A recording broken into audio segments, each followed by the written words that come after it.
All right, so we talked a little bit about what I was going to talk about today. I'll tell you a little bit about my story.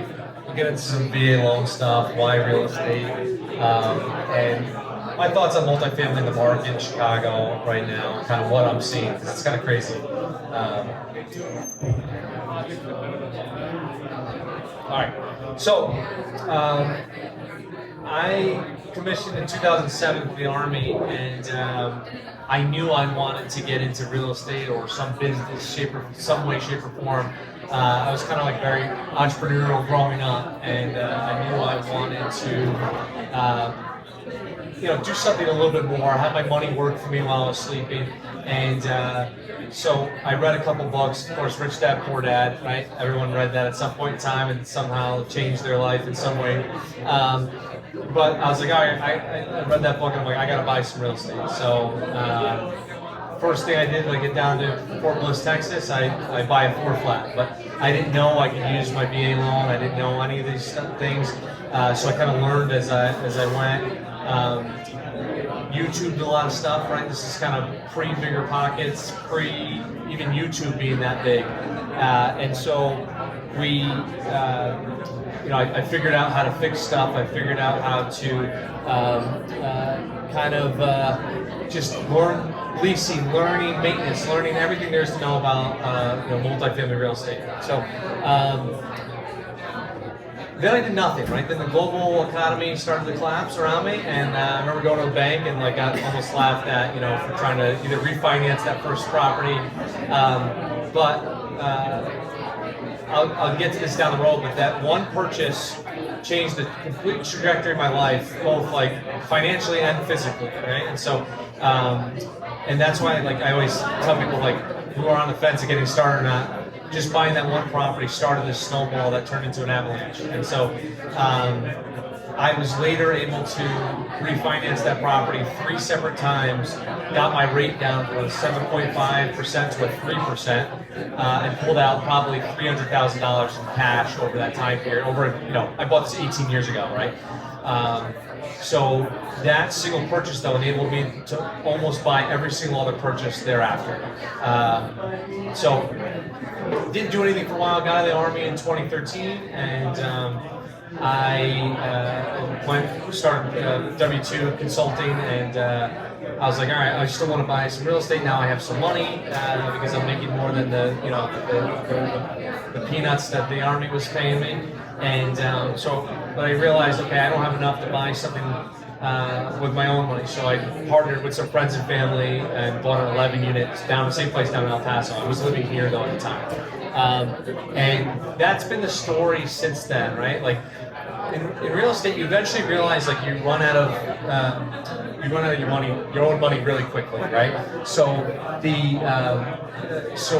I had to either raise money or join forces with people that had money, and so that basically all I did for the next 15 years after that first purchase. So I got my real estate license in 2015, and I did it on the side just for some extra investment money, basically. But I also wanted to kind of learn that side of the business and help some people out, and also get access to more deals, more data, more people, more networking, and all that good stuff. So 2017, I met Joey and JD, my two partners, and we started BCG Real Estate Group. We bought a 4-flat in Wicker Park, the 1600 block of Winchester. We still own that one. And we were off to the races. And our thesis at the time was Airbnb was starting to get popular, and we were like, we're going to convert. So the rules were, and they still are, I don't know anything about Airbnb very much anymore, but the rules were if you bought a 4-flat, you could only convert 1 unit to an Airbnb legally. You also had to live in the unit. So there was a lot of weird, we had to do some trickery where Joey was getting utility bills sent there that were, just to, prove that that was his address. It was a very wonky scenario, but the idea was we could juice the overall returns, the overall net operating income of this building by, getting that upside from Airbnb, especially in the summer, right? So instead of getting $1,800 a unit for a 2-bed, 1-bath at a time, we can maybe make $3,000-4,000 a month for that same unit. Now, of course, there's more turnover costs and things like that, but overall revenue standpoint, that was our thesis. And so it worked well for a couple of years, and then COVID happened, right? So you get kicked in the teeth a little bit, and you figure it out. We sort of quickly pivoted to like midterm rentals, right? So travel nursing got really popular, but we didn't know that at first, right? So like we're kind of freaking out, like, okay, we got no bookings now. What are we gonna do? And it was still winter time-ish, right? And so we found some people that wanted to rent a fully furnished apartment for a year, and we got lucky. But eventually, we started pivoting to the monthly rentals. It worked out really well in the long run. But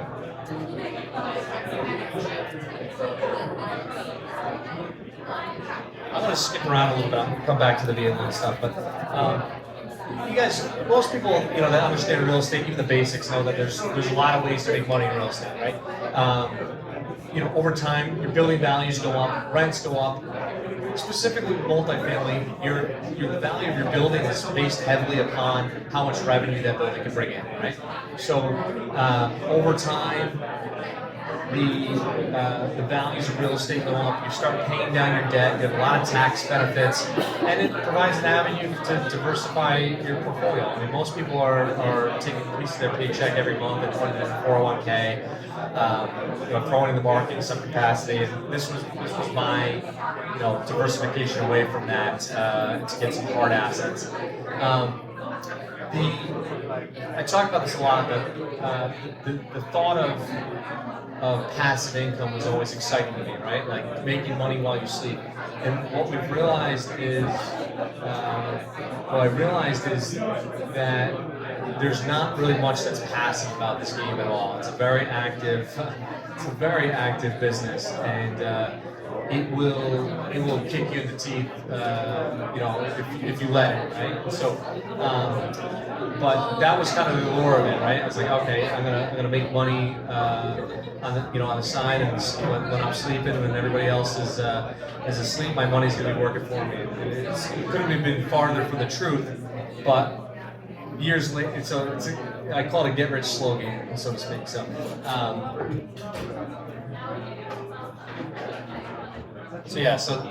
I thought it was going to be passive. I thought it was going to be more profitable than it was. I thought it was going to be easier than it was, right? Because you read books and it seems very simple, right? But you don't account for all the variables of other human beings living in the building with you, or not necessarily with you, but in the building, and their emotions that you have to deal with sometimes. I thought that when I quit my W-2 in 2021, like I thought this was my dream. I was going to pursue this, and like you realize like sometimes that business is hard, right? And like especially when you're on your own too. It's very lonely at first, and so I definitely thought it was going to be easier than it was, and but it just all those things turned out to not necessarily be true. Now years later, like I'm very happy with what I do, and I'm very happy with the business we created, but the grind to get there is a pretty grueling process. So like it's definitely not for the faint of heart, for sure. All right, I'm going to talk about some VA loan stuff now. There's a lot of words on this slide, so I'm going to just cherry pick a couple of important things. Right, so everyone probably knows the basics of a VA loan, but 0% down product. You could buy a single-family residence. You could buy a 2 to 4 unit residence, and as our friend Kurt over here knows, you could actually buy a 5-unit property as long as it has a commercial retail storefront of some sort.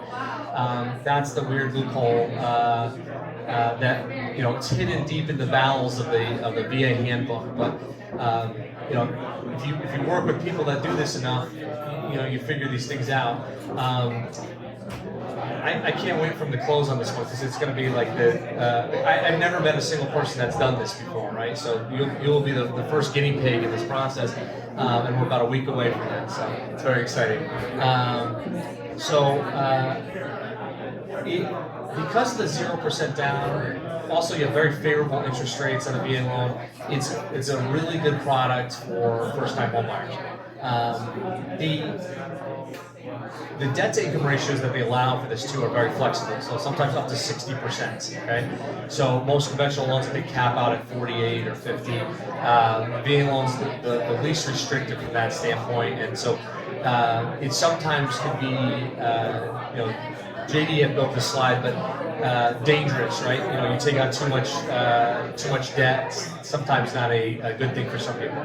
So your first time use, you have no cap anymore. Okay, there used to be a maximum that you could borrow from. There's county limits on how much entitlement you have, but you could buy a $10 million property with your VA loan. Now the VA is not going to guarantee or insure against the entirety of that, but it's allowable now. So there used to be caps, and you couldn't go over a certain threshold. In Illinois, I think it was like $775,000. And then they removed that. I forget what year, maybe 2018. And there's been a lot of changes over the last, 5, 6, 7 years or so. Yeah, the downsides, right? I have unfortunately, I have a friend who bought a 4 flat, and he got behind on his mortgage, and so the bank restructured his debt and basically took his missed payments and rolled them into his loan balance, and so he paid $960,000 for his 4 flat, and now he owes $1.1 million. How's that happen, right? So with the 0% down comes higher loan amount, right, every month. So it's something to take into consideration. I think he grossly overestimated, either his lifestyle or underestimated how much he was going to spend. There was some miscalculation here, and he got a lot. He's in trouble right now, right? And so, in order to get him out from underneath this, we're probably going to have to sell as a short sale, because he's not going to be able to get 1.1 for this on the open market, and maybe sell for $1,050,000. So he's gonna take a loss, but the bank's gonna probably take the loss, and that's okay. But he'll survive all this, but it's dangerous from that standpoint. So you got to be careful with, and what a lot of people don't understand with multifamily too is that where rates are at right now, it's very hard to cash flow on a 2 to 4 unit building, especially if you're living in one of the units. Right? If you're living in one of the units, there's no way you're going to cash flow every month. Your mortgage payment might, or your actually out of pocket cost to you after rent comes in, could be pretty low. But the days of you living for free and or making profit on top of that are done. The 2.5% interest rate environment, that stuff worked, but rates are too high right now unless you're investing in a really, really, really bad part of town. So. The other downside, Kurt's the rare exception right now, but I've had an extremely difficult time getting VA loans to compete against conventional loans in Chicago when there's a multiple bid situation. You would think that, I want to work with somebody that's a veteran. I want to work with somebody that's got a loan product that's backed by the government, but there are some tricky things with the VA that makes it quote-unquote scary for other agents. So I have to do a lot of educating when we present offers. But Kurt's put in 2 offers, and both got accepted first time goes, which is amazing. But I just had a client put an offer in on a 2 flat in Avondale, and there was 24 total offers, and we were 50,000 above asking, and we still didn't win. So it's an incredibly difficult market, and I try to get feedback on our losses just so we can understand kind of what the market's doing. And I always ask the question, hey, was the fact that this was a VA loan comparative to conventional or cash or whatever, was that a deterrent? And most of the time, agents say yes. And that's the thing I'm trying to change a lot by this, because there's a lot of misconceptions about the VA loan, that people think it's harder. People think that it doesn't close as often as likely as a conventional loan. And it's just not true. So some of this I touched already, but there's some things that like a lot of people don't know. So we talked about the 2 to 4 unit and up to 5 with the commercial space. With the multifamily stuff, there has to be a unit that you can move into within 60 days of purchase, okay? So this is very important because I've seen like deals almost go sideways because of this. So what does that mean? That means that there's a lease that's gotta end, you're gonna close June 30th. There's gotta be a lease that ends at the latest August 30th. Whether or not you move into that property, into that specific unit, don't care. The VA probably cares, but I don't care. But we just need the ability to, right? So that's the big requirement. So if you're touring a building and you see that all the leases are in 2027, well, this property is probably not the one for you, unless there's a kick-out clause of some sort in the lease that enables you to get them out within 60 days. And so sometimes that stuff's a little tricky too, where you have to provide notice, and there's a lot of weird underwriting guidelines. But there has to be a unit for you to move into. Again, whether or not you move into the building ever, none of my business, but that's the intent and the intent to occupy. And some people say, oh, there's intent to occupy for a year, right? Like that's the time limit. I don't think the handbook actually specifies that you have to live there for a year. You just have to intend to live there, period. And so I've had people that never stepped foot inside their 2-4 unit with the public VA on, which I'm not condoning for the record, but yeah, I know it happens, right? We talked about over leveraging can be dangerous. Let me talk about appraisal repairs, right? Okay, so and Kurt will tell you this too. So the only main difference between a VA loan and a conventional loan from the eyes of the seller is that the appraisal process is a little bit more in depth. Okay? It's very similar to FHA, but the appraiser's going to come out for a VA loan and they're going to look for safety or hazardous to your health issues. Okay? One of these things happens to be chip paint. For houses built before 1978, there's likely lead-based paint in some layer of the walls, right? So the VA consistently will call out chip paint in a house, whether it's on the deck in the middle of winter or if it's in a basement that nobody ever goes into.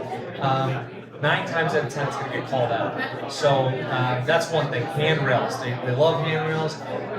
I've had some of these appraisals come back with up to, I don't know, Jeff, one time we saw like 14 or 15 issues on that guy Terrence's house. And Jeff and I were going over there filling in holes in the ground. Like they could flag all kinds of stuff. If there's uneven pavement in the driveway, if obviously if there's a hole in the roof, right? Like they'll call those things out. And the problem is these things have to be fixed before closing. Okay? There are some lenders that will allow for a holdback where you have like some monies that set aside until you finish the work and then they release them. But most of the time these things have to be cured before closing. And this is a typical requirement for single-family homes and/or 2 to 4 unit properties. So what does that mean? That means major fixer-uppers aren't going to be a really viable option for VA loan unless you went the construction loan route. But I would not recommend going that. Ashton will tell you it's a miserable process. So if you're looking at a multifamily or a single-family home, it's okay if the unit's vintage, right? If everything's old.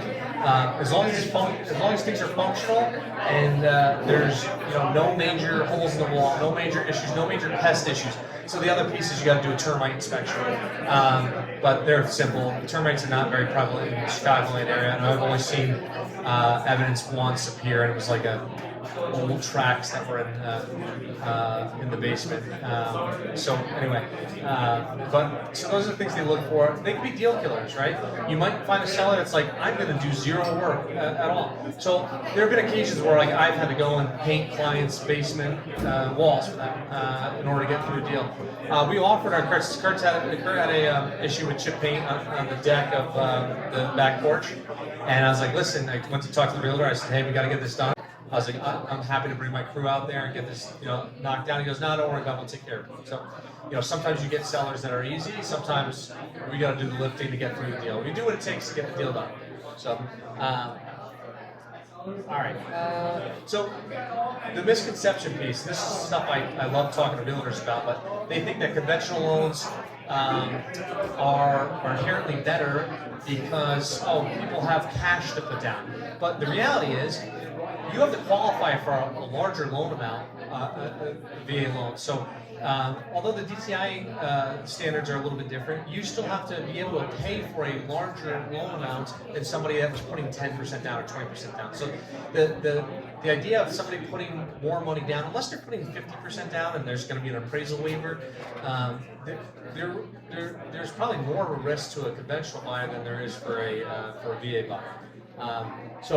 And VA loans close at a higher percentage than conventional loans do across the United States, and that's a fact. So I like to present these things just to help us our chances of winning, right?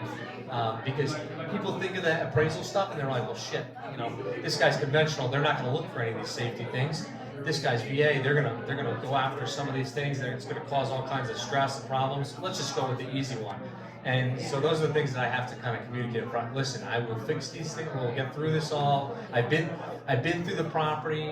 I didn't find anything that would normally get flagged. So I try to calm people's nerves on some of these things that could be potential issues. But inspection stuff does create deal friction for sure.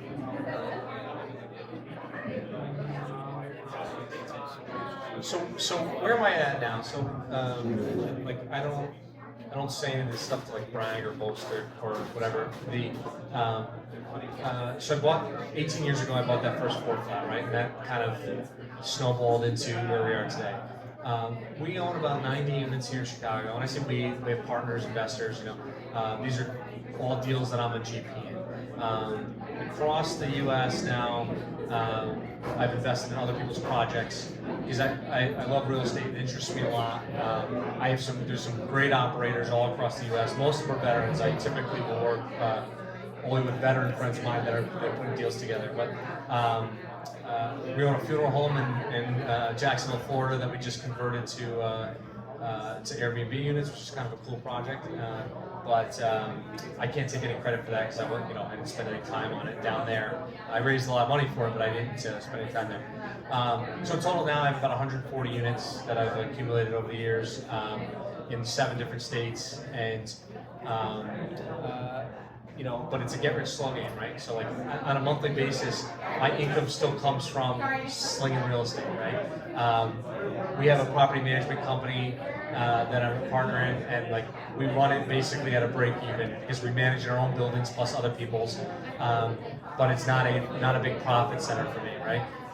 My big payout's going to come when I'm 55, 60 years old, and all these buildings are either we're never going to let them get paid off, right? There's always going to be debt on these things because debt's good, but every time we refinance a property, we're typically pulling cash out. And eventually, you get enough density and enough properties, and these refinances start happening sooner and sooner and sooner and more frequently.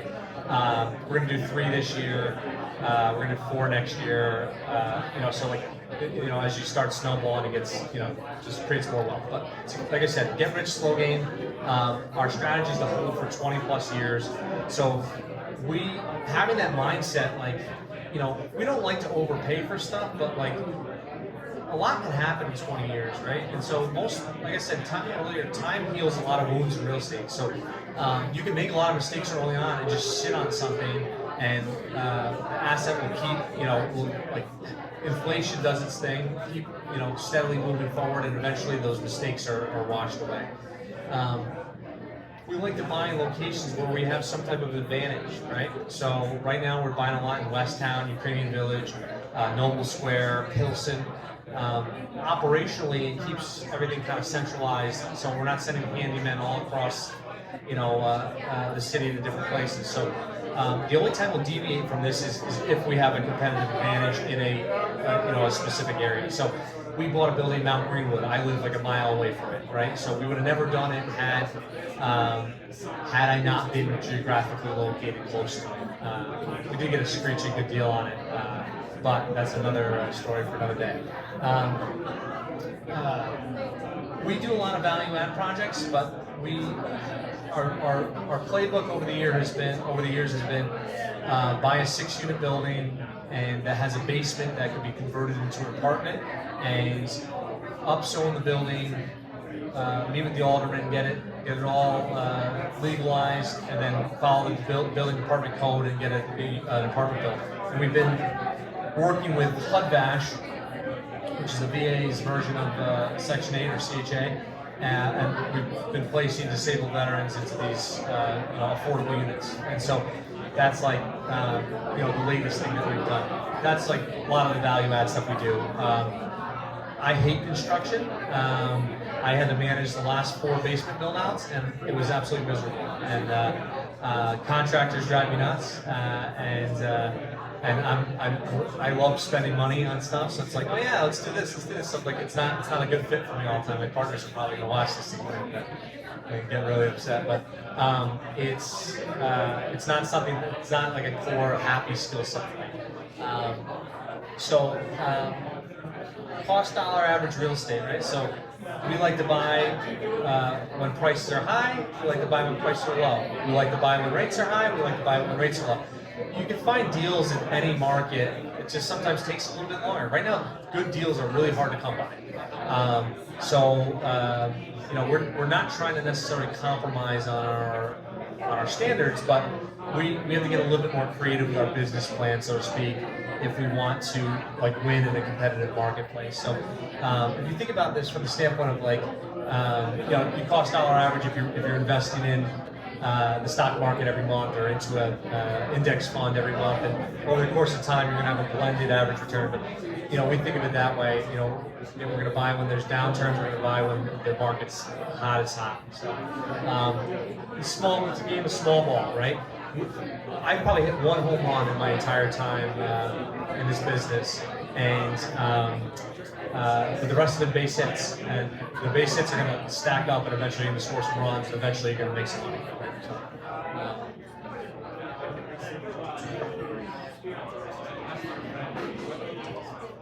So I get asked the question a lot, like what would you have done differently 10 years ago or 20 years ago, or if you were starting over, if I was a brand new kid out of college, like what would I do? There wasn't as much information in 2007, 2008 as there is now, right? And so, not to say that I was at a disadvantage over anybody now. I just didn't know a lot of stuff, and like what I learned, I literally was like reading like Multifamily Investing for Dummies in the barracks of like our BOLIC class in 2007. People were like giggling at me, but that was like the best book there was back then. Debt is still the key to growth, right? Like I said, we're never going to pay off any of our buildings. Like, we're going to always have debt on these things, and it might make sense for us. It might not make sense for you guys. I would say, like I said earlier, eventually you run out of your own money, and so bank financing is a critical component to making these deals work. You just got to use it wisely. The team is everything. So you get lifted up by those around you in this business, and it's critical that you surround yourself with people that at least have some level of competence when they're doing this, right? Not all real estate agents are created equal, and like not this isn't most, but like I do a lot of VA loan stuff, right? So I'm more qualified to help somebody use their VA loan to buy a house than someone who's never done one before, right? Because I know certain things that have happened because of my experiences. I'm more qualified than most real estate agents to help somebody buy a multifamily because I bought multifamily myself, and I've helped a lot of other people buy multifamily. So surround yourself with people that I'm never the smartest person in the room on any given topic, and like I prefer that because like I want people around me that are better than me, that are things that I'm not good at. You could read all day long, you could study all day long, you can go on, listen to podcasts. I probably listen to every Bigger Pockets podcast from 2012 to 2020. Doing is the only thing that's going to really teach you anything in this game. So taking action is probably my number one advice to people. Luck, I talk about luck a lot. I rode a bull market for 15 freaking years, right? Like I love it when I see these guys that started in real estate in 2017 and 2022. They're like, oh yeah, I'm the smartest guy in the world. everybody was smart. You could have threw a dart and hit a house and bought it and made money. And so we were lucky to have been born in a time period where I got to ride that bull run. Of course, my first couple of years, my investment portfolio went to drop by 50% and the stock market crashed. But it created a really good time to buy real estate, right? And so I was lucky enough to be in my prime earning years as that bull run was happening. I was lucky that I was healthy during that time and I didn't have to pay for medical treatment, or I was capable of fixing stuff. Luck plays so much into this equation, and people could say how smart they are all day long, even myself. And at the end of the day, there are so many other factors that are outside of your control that have an input into whether or not you're going to be good at real estate. I could have struck out on that first deal in 2008 and maybe never bought a single property ever again after that. I think about that a lot, right? Like, what if that property sucked? What if it was a complete disaster for me? Where would I have been today? Maybe I would have just invested in the index fund for the rest of my life and never put a single dime in real estate. Some people, it happens where they try to do a flip and it fails and they say, never again, right? But some people, you just gotta pick yourself up and keep going. But yeah, there's a lot of factors. I got lucky in that first deal, ended up being a home run for me in the long run. Ari's not passive, we talked about that. Time heals all wounds. I bought a house in El Paso, 11-unit building. Paid $400,000 for it, which is crazy to think about. 11 unit for $400,000. But within the first 60 days, the roof blew off the building. We had to evict 3 people, and there was a cockroach infestation and all kinds of problems. I had to fire my property manager, all from being in Chicago. This is happening in El Paso. My 2 partners at the time got mad at me for dragging them into this deal, and so one of them I ended up having to buy out. Didn't hurt our friendship in the long run, but the stuff can get messy sometimes. But I bought out one partner. Nobody was happy with the situation, though, obviously, and so every dollar that we had to spend, we were young in this process too, but we needed $100,000 to close, 25% down. We came up with $100,000 and only $100,000, right? So our reserve account was 0 when we started, when we closed.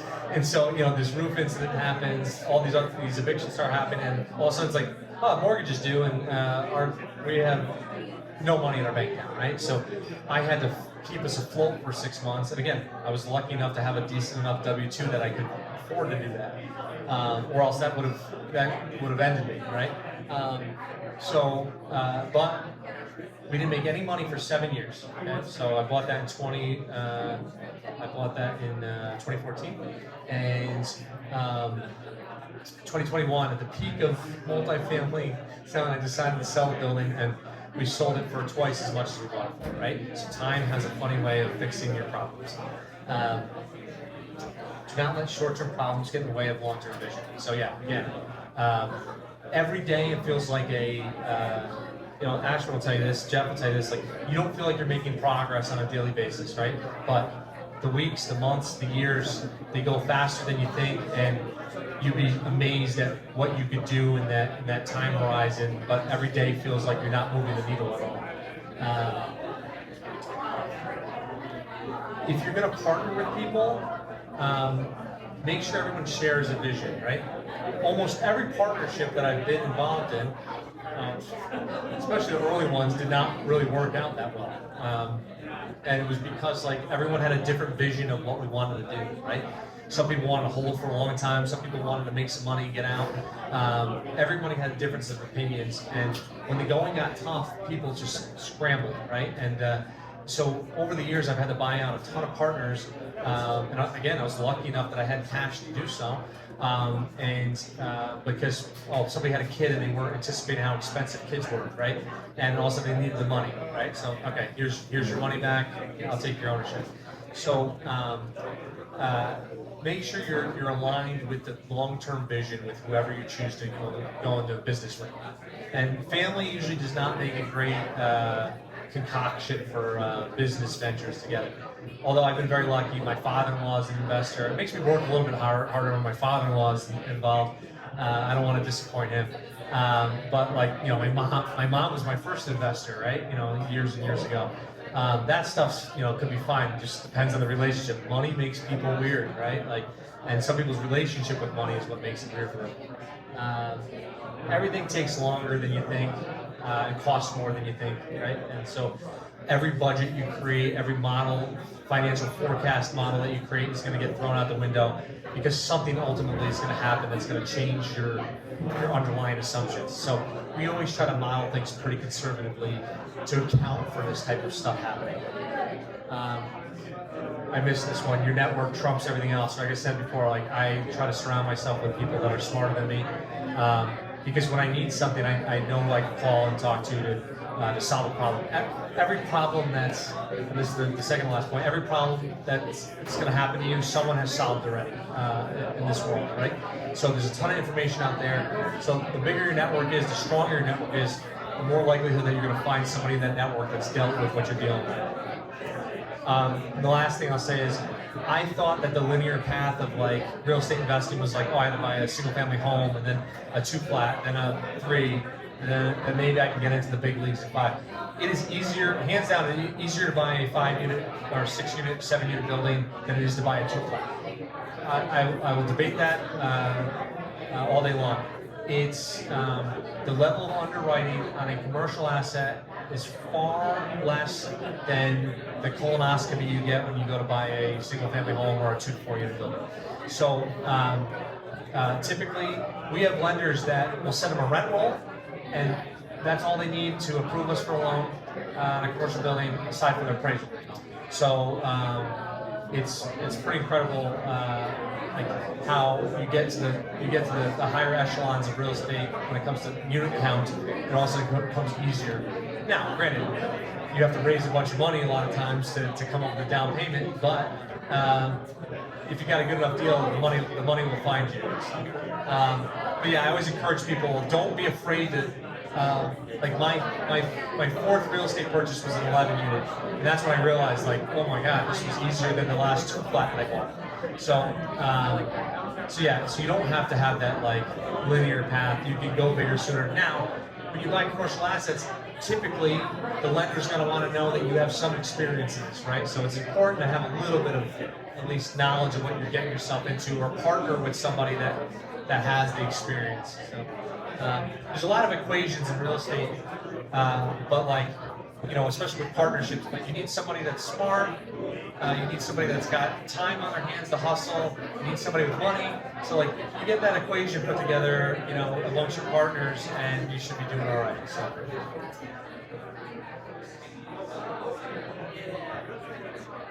I'll skip to this one, talk about Chicago real quick. It is there's always a caveat. It is a good time to be a seller of 2 to 4 unit buildings. They are doing extremely well in good locations. That's my caveat. The products that are good products that are well priced are selling immediately and for a lot of money over asking right now. And I'm talking specifically about multifamily. The 5+ unit space right now has gotten crowded too. A lot of people there's a lot of uncertainty in the stock market right now, right? War in Iran, kind of volatile figurehead we have here.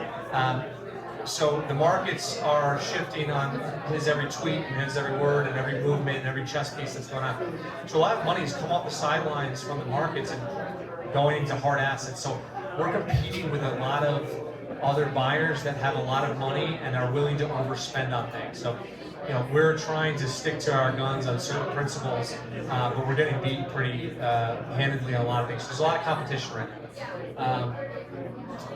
If you want to get into the 5+ unit space, a lot of the inventory is held by these off-market brokers, okay? Intera, Essex, Kaiser Group. These guys, they're all great people, but they don't advertise any of this stuff on the MLS. It only gets sent out, distributed to the people that are on in their list. So, and like that's how they pride themselves on being more exclusive brokerages, and this is kind of their niche, and they're really good at multifamily. So, if you want access to those deals, you either have to know someone that works there, or prove that you're able to buy. Because like a lot of times they say, I'm going to go shop this deal first to my 10 most popular real estate people that I know that will get the deal done, right? And if that doesn't work, if they don't like the deal, then they'll open it up to their broader list, right? But if you're not in that top 10, you're gonna miss out on a lot of decent deals. So that's why it's important to kind of network with people and if you can't be in that top, find somebody that is and figure out how to get involved. And it doesn't come overnight, right? You got to establish a little bit of track record sometimes, but who you know again trumps everything else, right? Gets you in the doors of places that you might not have gotten in before. So 5 years ago, we wouldn't buy a property west of Western in East Humboldt, Ukrainian Village. That was like our divider line. We've gone as far as Kedzie now.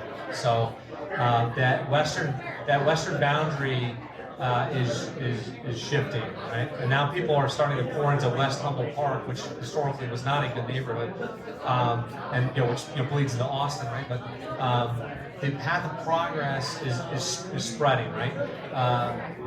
Renters are getting forced out of their units, and they're migrating to areas where the rent's a little bit cheaper, right? And so, and then that's enabling investors to buy in these areas that were not so good a couple years ago. And so the things are changing, right? So it's important to kind of understand which direction things are going and like how to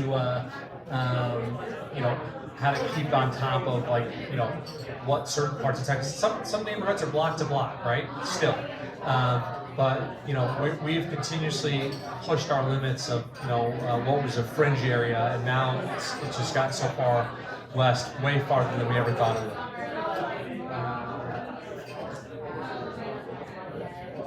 I think that's all I got, guys. Let me see if there's anything. Yeah. So that's my bug, and JD, who's not here, is in Hawaii right now.